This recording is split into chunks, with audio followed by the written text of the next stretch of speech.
फतेहाबाद लघु सचिवालय पहुंचे अनुसूचित जाति से संबंधित लोग अपनी मांगों को लेकर डीजीपी हरियाणा का फूका पुतला।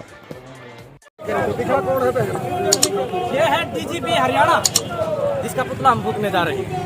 मुर्दाबाद मुर्दाबाद, इसके पीछे वर्दी है,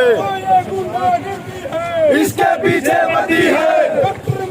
हाय हाय हाय हाय हाय हाय, चलते रहो चलते रहो चलते रहो। हाय हाय हाय हाय हाय हाय हाय हाय। पहली बार जो इन्होंने खेल खेल रखा था सरकार ने, पुलिस ने SC/ST के मुकदमे खारिज करने का, पुलिस के खिलाफ, सरकार के खिलाफ आज यहाँ से आंदोलन की शुरुआत हुई है फतेहाबाद से, और ये हरियाणा के हर जिले में होगा। हर जिले में हम इस तरह के प्रदर्शन करेंगे। हाँ जी, क्या मामला है सर? जय भीम जय भारत। मैं आज जो हमारे बहुजन समाज के युवा साथी और बड़े बुजुर्ग सब इकट्ठे हुए हैं, दिन में दिन देखते आ रहे हो कि आप अत्याचार शोषण होता जा रहा है हमारे इसी समाज के साथ। और एक टोहाना के अंदर एक घटना घटती है, या छत्तर या खापड़ गांव के अंदर घटना घटती है, और ये जो प्रशासन के लोग हैं या शासन में बैठे सत्ता में जो लोग हैं, ये मिले हुए हैं कहीं ना कहीं। ये प्रशासन वाले लोग क्या कहते हैं कि ये मुकदमे झूठे हैं। अभी डीएसपी बिरम सिंह है टोहाना का, उसने बहुत से मुकदमे खारिज कर दिए। भाई अपनी बहन बेटी का बलात्कार करवा लेगा, मैं अपने थप्पड़ लगवा लूंगा, या किसी गरीब के जूता फ्राई करवा के, ये कौन तो SC कौन खा लेगा भाई जूत? कौन अपनी बहन बेटी की इज्जत लुटवा लेगा? कोई गरीब चाहता है मेरा घर उजड़ जाए, कोई गरीब चाहता है मैं अपना गाँव छोड़ के चला जाऊँ। ऐसी बहुत सी ऐसी घटनाएं हैं। अभी एक बस कंडक्टर की गले में जूतों की माला डाली गई थी, पूरे बहुजन समाज के गले में जूतों की माला डाली गई थी।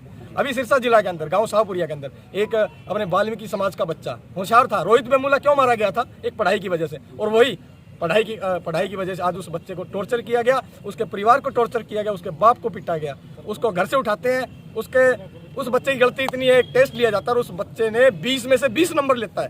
और वहीं कुछ गंदी मानसिकता के लोग जो उसके साथ जो पढ़ाई करते हैं, वो लड़के उसका टेस्ट के अंदर नंबर 20 में से 19 लगा देते हैं। उस लड़के ने यही कहा कि मैडम जी ये चेक कीजिए, मेरे नंबर 20 में से 20 होने चाहिए। मैडम ने चेक किया, मैडम ने कहा ये गलती हो चुकी है। वो लड़कों ने माफ़ी मांगी, उस वजह से आपस में तानाशाही उनकी हो गई, और उस लड़के को बहला फुसला करके घर में ले जाया जाता है। शाम के वक्त उसको पीटा जाता है। जब मैं अपने बेटे को कोई पीटेगा तो मैं चुप रहूँगा, उसका बाप भी, जब उसके बाप को वहाँ ले जा करके उसके साथ भी टॉर्चर किया जाता है, पीटा जाता है।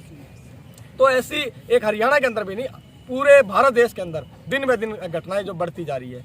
और मैं मेरे बहुजन समाज के युवा साथियों से अपील भी करना चाहूँगा, सत्ता भूल जाइए, ये नस्ल और फसल की लड़ाई है।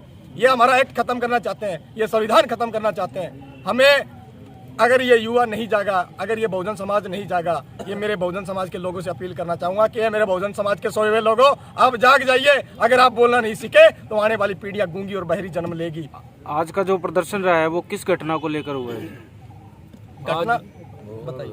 आज का जो प्रदर्शन रहा है वो हमारा इसलिए रहा है कि पिछले 2-3 सालों में हरियाणा में जो SC/ST एक्ट के बहुत सारे FIR रजिस्टर हुई है, क्योंकि सुप्रीम कोर्ट का डिसीजन था कि अगर SC/ST एक्ट की कंप्लेंट आती है तो आपको इमीडिएट FIR रजिस्टर करनी पड़ेगी।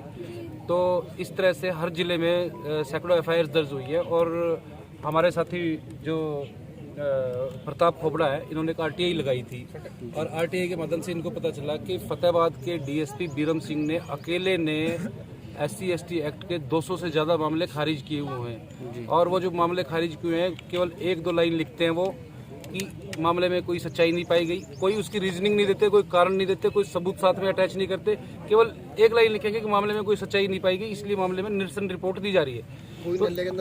हाँ, और ये मामला करके 2 कोर्ट भी नहीं किया जाता। अगर 2 कोर्ट करते तो कोर्ट में जाके हम प्रोटेस्ट एप्लीकेशन दे सकते हैं।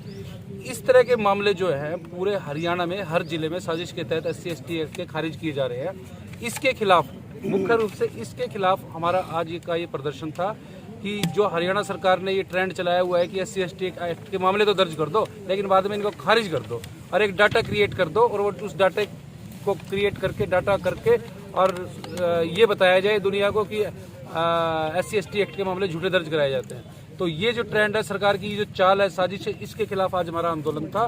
और हमने हरियाणा के 5-6 जिलों से यहाँ पे लोग आए हैं, और यहाँ पे हम लोगों ने अपनी अपनी बातें रखी हैं। बातें रखने के बाद हमने हरियाणा के जो DGP साहब हैं उनका यहाँ पे पुतला दहन किया है, और वो उसका पुतला दहन इसलिए किया है कि हरियाणा का डीजीपी हरियाणा का प्रमुख है और उसकी जिम्मेदारी बनती है कि पुलिस ईमानदारी से काम करे, लेकिन हरियाणा की पुलिस जाति के आधार पर मुकदमों को आंकने का काम कर रही है, जाति के आधार पर केसों को खारिज करने का काम कर रही है, जबकि SC/ST एक्ट कोई हमने खुद नहीं बनाया। SC/ST एक्ट जो है भारत के पार्लियामेंट ने सर्वसम्मति से पास किया हुआ है। अब आगे की रणनीति क्या रहेगी? आगे की रणनीति ये है कि आज हमारा फतेहाबाद में प्रदर्शन था, इस तरह के प्रदर्शन पूरे हरियाणा के अलग अलग जिलों में किए जाएंगे और उसके बाद भी अगर सरकार नहीं चेतती है तो फिर पूरे हरियाणा लेवल पर हम सारे के सारे इकट्ठा होकर मुख्यमंत्री के जो सरकारी रेजिडेंस है उसका आवास को घेरने का काम करेंगे। क्या नाम और क्या पद है जी? रजत कलसन, मैं वकील हूँ और national alliance for Dalit human rights हमारा ऑर्गेनाइजेशन है। आपका जी?